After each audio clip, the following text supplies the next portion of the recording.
If your Xbox library is bursting with games, you're a sharing superstar. Let's make sure everyone gets a slice of the action.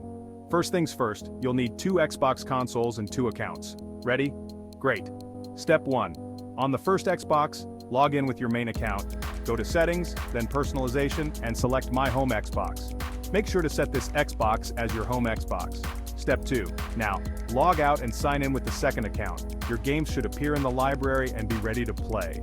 Step 3. Repeat the same steps on the second Xbox with the second account, setting it as the home Xbox. Then log out and sign in with the main account. Boom! Now, both accounts can access each other's games. Pretty awesome, right? Just remember, you can change your home Xbox up to 5 times a year. So, share wisely, that's it.